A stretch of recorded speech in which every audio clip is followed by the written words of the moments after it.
नमस्कार, मैं हूं प्रवीण दुबे। तो मध्य प्रदेश विधानसभा चुनाव को लेकर बीते कई महीनों से उधेड़बुन चल रही थी कि बीजेपी आगे है या कांग्रेस आगे है। और जब इलेक्शन हो गए उसके बाद के जो दिन हैं, जिन्हें आप महीनों में तो शायद नहीं आंक पाएंगे, दिनों में ही आंकेंगे, तब से लेके लगातार चौक चौराहे से लेके सियासी गलियारों तक यही कयास लग रहे थे और एक बात निकल के आ रही थी कि शायद कांग्रेस आगे है इस पूरे भिड़ंत में या मुकाबला नेक टू नेक होगा। लेकिन आज जो एग्जिट पोल आए वो ये बता रहे हैं कि सुनामी की शक्ल में बीजेपी एक बार फिर मध्य प्रदेश में वापसी कर रही है। क्योंकि जितने भी एग्जिट पोल आए और जिन तमाम एग्जिट पोल का हम अभी आगे जिक्र भी करेंगे, उनमें से कुछ का आकलन, कुछ का प्रेडिक्शन तो नहीं कहेंगे क्योंकि बड़ा साइंटिफिक होता है एग्जिट पोल, कुछ का आकलन हमेशा से हर विधानसभा या लोकसभा चुनाव में बिल्कुल सटीक बैठता है। अगर हम कहें तो जो मार्जिन ऑफ एरर है वो 5 से 7% का अमूमन होता है एग्जिट पोल में।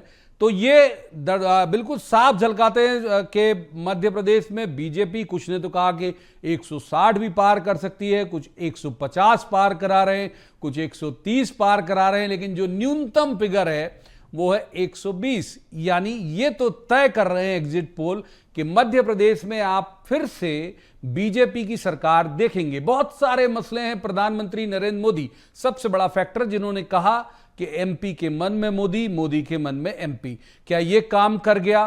क्योंकि राहुल गांधी, प्रियंका गांधी और जो खड़गे हैं वो लगातार मध्य प्रदेश में इस तरह का कैंपेन करते रहे और ये झलकाने की कोशिश करते रहे जिसे हम कह सकते हैं कि विक्टिम कार्ड के पिछली बार की गवर्नमेंट खरीद के इन लोगों ने गिरा दी थी, लगा के शायद सहानुभूति उनके साथ जाएगी। लेकिन एग्जिट पोल कम से कम ये बता रहे कि बिल्कुल भी ऐसा नहीं हुआ और एमपी के मन में मोदी वाली बात बिल्कुल सही साबित हो गई। एक और जिक्र जरूर मैं यहां पर करना चाहूंगा, वो है लाडली बहना योजना का। जिस वक्त मतदान हुआ और बहुत सारी महिलाएं निकली तो बीजेपी ये क्लेम कर रही थी कि ये तमाम लाडली बहना हैं, जबकि 2.5 करोड़ के आसपास महिला वोटर हैं मध्य प्रदेश में, जिनमें से 1.25 करोड़ भाजपा क्लेम करती है कि लाडली बहना है। तो बहुत सारे मसले, इन पर हम डिस्कस करेंगे तब जब 3 तारीख को नतीजे आएंगे। लेकिन उसका जिक्र इसलिए यहां पर लाजमी है कि जो एग्जिट पोल दिखा रहा है लैंडस्लाइड विक्ट्री, उसमें फैक्टर क्या रहे होंगे ये एक जरूर जानने वाली बात है। जो गौर करने वाली बात है वो हैरत में भी डालती है कि जितने भी एमपी को 5 हिस्सों में अगर हम बांटे तो मालवा निमाड़ से लेके ग्वालियर चंबल, महाकौशल, विंध्य, बघेलखंड, मध्य भारत यानी जिसमें भोपाल और होशंगाबाद, नर्मदापुरम ये सब इलाके आते हैं, इन तमाम जगह बीजेपी बहुत अच्छा कर रही है। इसके मीनिंग यह है कि इतने साल के बावजूद कोई एंटी इनकम्बेंसी नहीं थी। और कई बार हमारे प्रोग्राम में बीजेपी के प्रवक्ता जो कहते थे कि प्रो इनकम्बेंसी है, तो लग रहा है कि यह बात उनकी सही साबित हुई। कुल मिलाकर भाजपा के लिए आज जश्न मनाने का मौका है, कांग्रेस के लिए पुनर्विचार करने का मौका है। 3 तारीख तक वो ये जरूर कह सकते हैं कि ये तो भाई केवल एग्जिट पोल है, नतीजे तो आने दीजिए। लेकिन हम आप सब ने देखा है कि अगर तमाम एग्जिट पोल जिस भी पार्टी को आगे ले जाते हैं तो बहुत कम ऐसा हुआ या शायद कभी नहीं हुआ होगा कि वो पार्टी हारी हो। तमाम अगर एग्जिट पोल, एक आध किसी ने अगर किया हो तो बात समझ में आती है। ये जो लिस्ट है आज की, वो तमाम एग्जिट पोल बता रहे हैं कि बीजेपी बहुत अच्छा कर रही है, बल्कि बहुत धमाकेदार कर रही है। तो आज हम आपको कोई पैकेज इसलिए नहीं दिखाएंगे क्योंकि आपको आंकड़े दिखाने जरूरी हैं कि तमाम एग्जिट पोल क्या कह रहे हैं। सबसे पहले मैं गेस्ट से आपका तारुफ करा देता हूं जिनके साथ हम इस चर्चा को आगे बढ़ाएंगे। हमारे साथ हैं डॉक्टर गुलरेज शेख, ये बीजेपी के विद्वान ऊर्जावान प्रवक्ता हैं। गुलरेज जी का बहुत स्वागत। दूसरे हैं मिथुन अहरवार, ये कांग्रेस के विद्वान ऊर्जावान प्रवक्ता है। मिथुन जी का बहुत स्वागत। और तीसरे हैं पवन देवलिया, ये वरिष्ठ पत्रकार हैं और अच्छे राजनीतिक विश्लेषक हैं। बहुत बहुत स्वागत है पवन जी का भी। शुरुआत कर लेते हैं गुलरेज जी से। गुलरेज जी, मुझे भी याद है कई बार आपने हमारे शो में भी कहा था कि बहुत लैंडस्लाइड विक्ट्री होगी, तो एग्जिट पोल ने कितना खून बढ़ा दिया आपका? था भाई साहब, और शुरू से कॉन्फिडेंट था कि जिस प्रकार हमारे कार्यकर्ताओं ने, हमारे नेताओं ने इस स्तर से लेकर हर स्तर तक काम किया था, वो अभूतपूर्व था। और जिस कहते हैं ना कि परिश्रम की पराकाष्ठा वो की थी, और साथ में सरकार ने जिस प्रकार से योजना बनाई थी, उनकी डिलीवरी की थी। ग्राउंड में जो अंडर करंट था ना, वो हम महसूस कर पा रहे थे। और मैं शुरू दिन से एक ही आंकड़ा कह रहा था कि ऊपर जाएगा। और आज आप देखिए कि आधे से ज्यादा जो है, या लगभग आधे जो है वो 150 क्रॉस कर रहे हैं, और जो कांग्रेस को फाइट में भी दिखा रहे हैं वो नेक टू नेक दिखा रहे हैं। तो आप यदि पोल्स ऑफ पोल्स या मेगा पोल करेंगे तो कांग्रेस कहीं टिक नहीं है। पूर्ण बहुमत की सरकार बन रही है। मोदी जी का चेहरा, शिवराज जी का काम, कार्यकर्ताओं की मेहनत रंग ला रही है। मिथुन जी, उदासी का दिन है आज आपके लिए, खासतौर पर एग्जिट पोल के नतीजे तो यही बता रहे हैं। एक जो आज तक एक्सिस माई इंडिया वो तो कह रहा है कि 140 से 162। चाणक्य जिसके बारे में मैं जिक्र जरूर करूंगा और एक घटना का जिक्र अभी आगे करूंगा, लेकिन चाणक्य का इसलिए जिक्र कि चाणक्य का एग्जिट पोल अमूमन सटीक होता है, वो भी 151 दिखा रहा है बीजेपी को। मिथुन जी, आपकी टिप्पणी।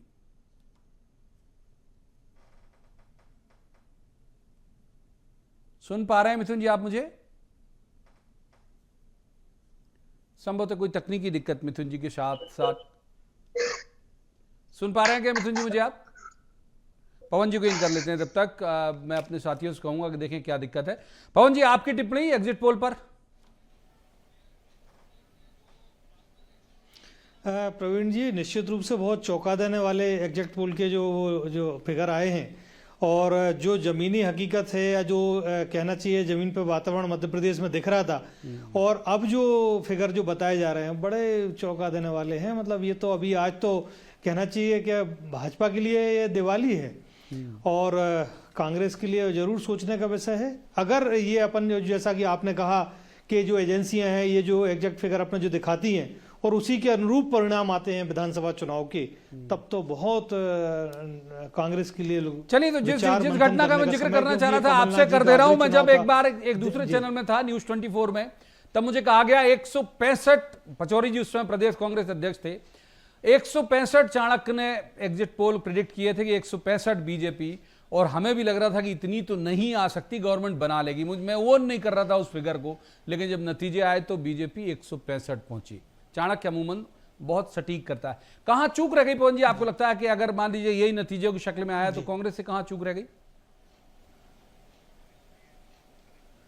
प्रवीण जी, कांग्रेस की जो रणनीति थी वो थी केवल कि भारतीय जनता पार्टी का जो विरोध है, भारतीय जनता पार्टी की जो अंतरकला है, उसका लाभ कांग्रेस उठा ले। कांग्रेस ने अपना कुछ किया हो, कांग्रेस का कोई अपना प्रेजेंटेशन जमीन पर हो, कांग्रेस की कोई अपील जनता से ऐसी की गई हो जो उनके लिए वोट देने के लिए प्रेरित करे, तो मुझे लगता है कि कांग्रेस जो है अंतर्द्वंद में फंसी रही। दिग्विजय सिंह और कमलनाथ दोनों आपस में जूझते रहे टिकटों को लेके, समर्थकों को लेके। कांग्रेस की चिंता करने वाला कोई नहीं था। दिग्विजय सिंह जी दिल्ली जाके निर्णय करा के ले आते थे, कमलनाथ जी यहीं अपनी जद्दोजहद में लगे रहते थे। तो मुझे जो लगता है वो कांग्रेस का अंतरकला है, जो आज जो सर्वे की जो फिगर जो बता रहे हैं वो उसका नतीजा है। और जैसा कि आप बता रहे हैं कि यही फिगर उस समय आया था जब सुरेश पचौरी जी थे, तो अब तो और चिंताजनक है, क्योंकि कांग्रेस के लिए अब तो कुछ बचता भी नहीं है। हाँ, मैं एक बार इनका लेते हैं। मिथुन जी हमारे साथ जुड़ गए। मिथुन जी, क्या बड़ा सदमा सा लगा होगा एग्जिट पोल देख के आपको, या नहीं लगा? देखिए, हम तो हंसी मजाक कर रहे थे कांग्रेस कार्यालय में कि जिस सैंपल साइज को बताया जा रहा है, कुछ 47,000 50,000 के बीच ये सर्वे यदि हुआ है, तो मतलब मध्य प्रदेश की 5 का 60 लाख की जनसंख्या में 50,000 लोग किस वो जाति के हैं, किस धर्म के हैं, किस इलाके हैं, अर्बन एरिया से है, सब अर्बन एरिया से है। और ऐसा नहीं है कि हर सर्वे हमें गलत ही बताया जा रहा है। सर्वे हम लोग कई बार कहे तो बहुत सीरियसली लेते हैं, और ये सर्वे जो होते हैं, इस सर्वे की सर्वे जो है वो जनता है। तो जनता तो कांग्रेस पार्टी के समर्थन में है, कांग्रेस पार्टी के पक्ष में है। 150 ज्यादा सीटें तो क्या वजह? मिथुन, सप्लीमेंट्री ले लीजिए, सप्लीमेंट्री। आज तक एक्सेस माई इंडिया ये 47,000 ठीक कह रहे हो आप, 47,000 वो क्लेम कर रहा है कि सैंपल साइज ये था। इनको कोई आपका आदमी नहीं मिला, ये 162 सीटें कह रहे हैं। सबसे ज्यादा जो जिसकी विश्वसनीयता चरम तक है वो है चाणक्य, न्यूज 24 के साथ करता है। वो न्यूज 24 भी चैनल कोई ऐसा नहीं है कि जिसपे आप उंगली ऐसे उठा दोगे भाजपा ही है, वो तो कांग्रेस का ही पक्ष लेने वाला चैनल है। वो 151 कह रहा है। तो आप देखिए, रिपब्लिक 130 कह रहा है। तो अधिकतर चैनल आपको बहुत पीछे कह रहे हैं। तो आपके भी तो लोग रहे होंगे उन जिन्होंने सैंपल साइज में, कि नहीं थे वो लोग? देखिए, रिपब्लिक और इंडिया टीवी ये किस तरीके की पत्रकारिता करते हैं उस पर मैं टिप्पणी नहीं करूंगा, लेकिन हमने देखा है कि किस तरीके से मतलब एक जो डिबेट का पैनल हुआ है वो भी कितना बैलेंस होता है इनका। एक राजनीतिक विश्लेषक, एक संघ का पदाधिकारी, एक भारतीय जनता पार्टी का प्रवक्ता, तो कांग्रेस पार्टी की तो वो जगह ही पूरी खा जाते हैं। हमने ये देखा है, इसलिए इन चैनलों के हम भरोसे नहीं बैठे हैं। कई चैनलों ने बाबाओं के सर्वे करवाए, उनमें से तो हमारे लिए भी प्रेडिक्शन किया, अब उसके भरोसे भी नहीं बैठे। हम तो जानते हैं कि ये जो एग्जिट पोल है ये मध्य प्रदेश से भारतीय जनता पार्टी की सरकार के एग्जिट का पोल है। तो एग्जिट का पोल यानी कि जो चुनाव की पोलिंग हो रही है उस पर ज्यादा डिपेंडेंट है। भारतीय जनता पार्टी को कई सर्वे से हराया जा रहा है। इनके जो सबसे बड़े प्रवक्ता है इनके मध्य प्रदेश के, उन्होंने सुबह एक ट्वीट किया था कि साहब ये सर्वे पोल ये तो फर्जी होते हैं। नरेंद्र सलूजा नाम है उनका, इनसे पूछिए कि क्या वो उनका स्टैंड बदल गया, आप सर्वे को अच्छे लगने लगे। वह भारती जी ने आज ही कहा कि नहीं पता किस पार्टी की सरकार आ रही है, ये आपकी लाडली बहना का सर्वे है। आपके नेता कैलाश विजयी कहते हैं कि भाजपा को हरवाएगी, ये आपका सर्वे है। मध्य प्रदेश की जनता, दलित कह रहे हैं हमारे ऊपर अत्याचार हुआ, आदिवासी कह रहे हैं हमारे ऊपर पेशाब हुआ, ओबीसी कह रहे हैं हमारा आरक्षण खा गए, सामान्य कह रहे हैं हमने लूट लिया, महंगाई के नीचे दबा दिया। ठीक है, आपके कॉन्फिडेंस को सैल्यूट करते हुए मैं अब गुलराज जी की तरफ जाऊंगा। आपके कॉन्फिडेंस को सैल्यूट करते हुए गुलराज जी ये कह रहे हैं कि ये तो केवल पोल है भाई, ये जजमेंट नहीं है, आपकी एग्जिट की तैयारी कर रही है कांग्रेस, ये क्लेम है। आपकी टिप्पणी। अभी इनको यदि 151 सीट मिलती होती तो वो पोल सही हो जाता। इन्होंने रिपब्लिक टीवी और दोस्तों इंडिया टीवी के विषय में बोला, लेकिन न्यूज 24 के विषय में नहीं कहा कि न्यूज 24 के जो प्रमोटर हैं वो कौन है, वो कांग्रेस पार्टी के सांसद। चैनल की टिप्पणी कर रहे हैं, हम तो पोल पे ही जाते हैं कि इनको 70-75 सीट मिल रही है। और भाई साहब आप बाल में बैठे हैं वरिष्ठ पत्रकार हैं भाई, एक चीज चल रही है, आप मुझे बताएं कि आपके कान तक भी अभी तक आई होगी, ये 72 सीटर चार्टर्ड प्लेन इन्होंने कर रखा है अपने सांसदों को कहीं ले जा, अपने विधायकों को कहीं ले जाने के लिए। इसका मतलब ये है कि कांग्रेस भी मान रही है कि 70 और 75 के बीच में इनके विधायक जीत रहे हैं। तो और दूसरी बात मैं पूछता हूं तुम्हें जी, आप ये बताइए कि कांग्रेस ने क्या चुनाव लड़ा था? कांग्रेस तो आपस में लड़ रही थी, दिग्विजय सिंह जी, कमलनाथ जी आपस में लड़ रहे थे। राहुल गांधी जी ने एक दूरी बना ली थी मध्य प्रदेश से, क्योंकि उनको भी दीवार पे लिखी इबारत की तरह समझ में आ रहा था कि यहाँ सरकार नहीं बन रही है तो उनकी वैल्यू डाउन हो जाती है। और तो इस प्रकार से चुनाव तो बड़ा साफ दिख रहा था कि बीजेपी पूर्ण बहुमत की सरकार बना रही है और बनाएगी, और दिख रहा है अब तो बना रही है। कौन सा फैक्टर काम कर गया आपको लगता है? देखिए, एक चीज होती है कि विश्वास जनता का कि ये जो कह रहे हैं वो करेंगे, और ये हमने एक बार नहीं बार बार ये सिद्ध किया है कि हम जो वचन दिया उसको पूर्ण किया है। चाहे वो बहन बेटियों के लिए किया हो, आदिवासी के लिए किया हो, दलित के लिए किया हो, इंफ्रास्ट्रक्चर के लिए किया हो, विद्युत के लिए किया हो, हेल्थ सेक्टर के लिए किया हो। अब मध्य प्रदेश की आवाम समझती है भाई साहब कि यदि विकास कोई कर सकता है तो वो बीजेपी कर सकती है। ठीक है, एक बार पवन जी को इन करते हैं, क्योंकि टर्न अब हमने ऐसे ही शिफ्ट कर दिया, पिछली बार मिथुन जी के ऑडियो में दिक्कत आई थी। तो पवन जी, एक जो मूल बात है वो ये है कि कांग्रेस और बीजेपी का हम कैंपेन हम सब ने बहुत बारीकी से देखा, ज्यादा आक्रामकता बीजेपी के कैंपेन में थी, और हम सबको ये लगता था कि भाई बीजेपी ज्यादा डरी हुई है, ज्यादा सशंकित है। लेकिन अगर ये एग्जिट पोल ये नतीजों में कन्वर्ट होते हैं तो ये कहा जाएगा कि उनकी रणनीति तो बहुत कमाल की थी, और ये खरगोश की तरह आधे रास्ते में पहुंच के सो गए और वो कछुए की तरह आगे निकल गए। देखिए प्रवीण जी, इस बार भारतीय जनता पार्टी की जो रणनीति थी या जो चुनाव का जो उनकी व्यूह रचना थी वो बिल्कुल विभाजित थी। मध्य प्रदेश एक तरफ चल रहा था और केंद्रीय नेतृत्व एक तरफ चल रहा था। इसका लाभ कांग्रेस नहीं उठा पाई। कांग्रेस अपनी वही अंतरकलह में फंसी रही, और जो कांग्रेस की एक जो कार्यशैली होती है कि टिकट देने के बाद प्रत्याशी को उसके हाल पे छोड़ दिया जाता है। वो चुनाव लड़ता है, उसको क्या अव्यवस्था है, कैसे उसको क्या फेस करना है, कौन सी जाति का नेता उसको चाहिए जो क्षेत्र में प्रभावित कर सकता हो। कांग्रेस के पास इस तरह का कुछ नहीं था। हाँ, कांग्रेस ने एक शैली विकसित की थी कि अगर कोई भी नेता उनके क्षेत्र में, छोटा सा भी नेता, पार्षद लेवल का भी कोई विद्रोह की स्थिति निर्मित करता है तो उसको प्रदेश महामंत्री या प्रदेश उपाध्यक्ष बना दिया जाए। इससे लगता है कि कांग्रेस ने इतिश्री कर ली पूरी चुनाव की रणनीति से। और भारतीय जनता पार्टी ने जो अपने अपने जो लोग थे या अपने अपने क्षेत्र के जो लोग थे, उनने जो व्यू रचना बना के अपनी जो रणनीति बनाई, उनका जो आज भी हम कह रहे हैं जो पेज प्रबंधन जो काम था वो देश में उदाहरण है भारतीय जनता पार्टी के लिए। पेज प्रबंधन में उन्हें आधा पेज का प्रभारी बना दिया। आप सोचिए कि भारतीय जनता पार्टी में अगर 50% भी काम हुआ होगा तो आज जो आपके सर्वे बता रहे हैं, जो फिगर बता रहे हैं, भारतीय जनता पार्टी अपने उसमें सक्सेस है। वही कांग्रेस की अगर बात की जाए तो कांग्रेस में कौन सा नेता कहाँ गया, राहुल गांधी की कहाँ आवश्यकता थी, प्रियंका गांधी की कहाँ आवश्यकता थी। और एक और बड़ी बात ये थी कि स्थानीय मुद्दों पर किसी ने बात नहीं की। जो भी नेता कांग्रेस के आते थे वो मोदी पे वार करते थे या दिल्ली पे बात करते थे। मध्य प्रदेश के विषय में किसी भी नेता ने किसी तरह की कोई बातचीत गंभीरता से नहीं की।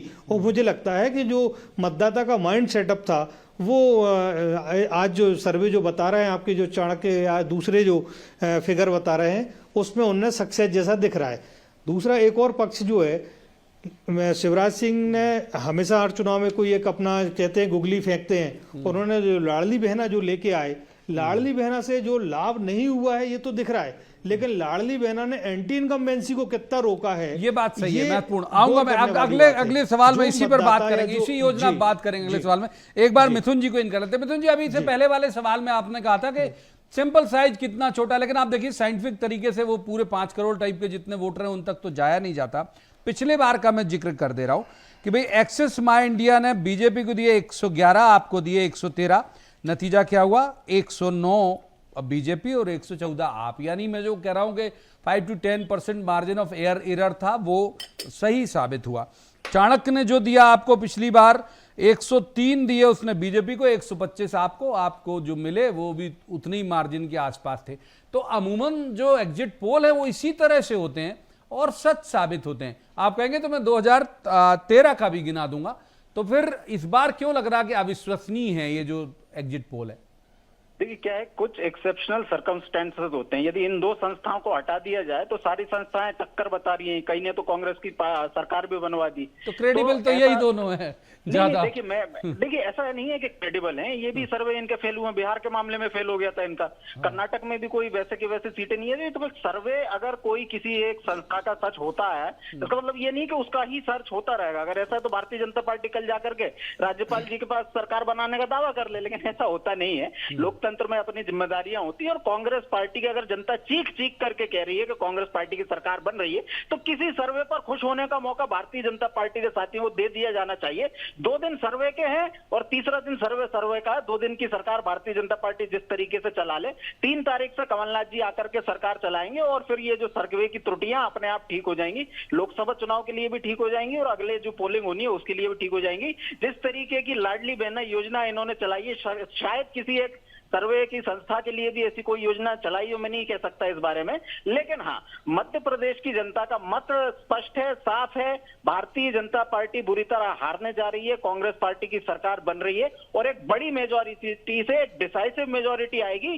टक्कर में भी भारतीय जनता पार्टी कहीं नहीं रहेगी। 3 तारीख को हम भी देखेंगे, आप भी देखेंगे, जरूर, हम तो सभी देखेंगे, बिल्कुल देखेंगे। गुलरेज जी को इन कर लेते हैं। गुलरेज जी कहते हैं खुशियां 4 दिन की, तो एक जो जुमला है तो ये खुशियां 2 दिन की है आपकी, ऐसा कांग्रेस का मानना है कि भाई आप सर्वे को लेके गदगद हो लीजिए, 2 दिन ही सुकून से सो पाएंगे, ये कांग्रेस का दावा है। नहीं प्रवीण जी, मुझे तो पूरी अपेक्षा है इस बात की कि अभी ये सर्वे को मीडिया को पोस रहे हैं और 3 तारीख को ईवीएम को पोसेंगे।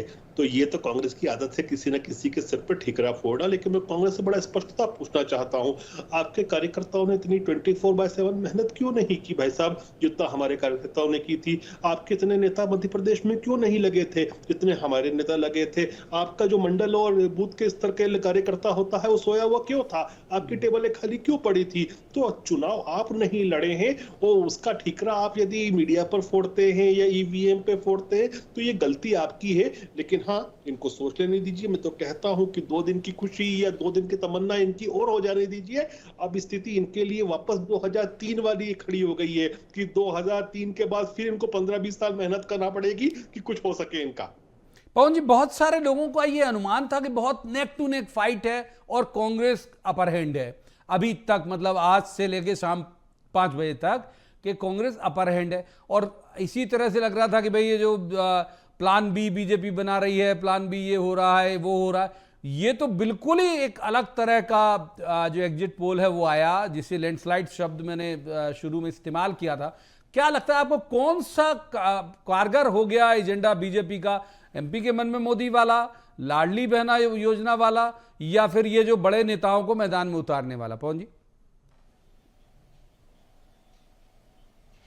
देखिए, एक जो पहली सूची भारतीय जनता पार्टी की आई थी उसमें जो बड़े नेता, केंद्रीय नेतृत्व जो कहना चाहिए मंत्री चुनाव में उतरे थे, उससे तो एकदम से लगा कि भारतीय जनता पार्टी बहुत गंभीर होकर चुनाव लड़ रही है। बहुत अच्छा मैसेज गया था। उसके बाद लगातार दूसरी सूची भी बहुत अच्छी आई भारतीय जनता पार्टी की। तीसरी सूची में जरूर कुछ ऐसे नाम आए बड़े जो चौंका देने वाले थे, या कह सकते हैं कि एकदम डी कैटेगरी के नाम थे। तो भारतीय जनता पार्टी गंभीरता से चुनाव लड़ रही थी, लेकिन अपने उन कार्यकर्ताओं को भी साथ में लेकर लड़ रही थी जिनसे भारतीय जनता पार्टी को डर था, भय था कि ये व्यक्ति सक्षम है, इसको हम टिकट नहीं देंगे तो ये हमें आगे चल के डेंट पहुंचा सकता है, नुकसान कर सकता है। तो भारतीय जनता पार्टी ने एक और कार्यकर्ताओं से बात कही कि हम 230 सीटों पर चुनाव जीतने के लिए नहीं लड़ रहे हैं, कुछ सीटें हमने हारने के लिए भी लड़ना है, कार्यकर्ताओं को काम में लगाना है। तो भारतीय जनता पार्टी ने हर तरफ अपनी रणनीति को कहना चाहिए कि बहुत व्यापक रूप से कसा, और जो कसावट की मुझे लगता है कि उसका ये जो आज जो दिखा रहे हैं उसका परिणाम है।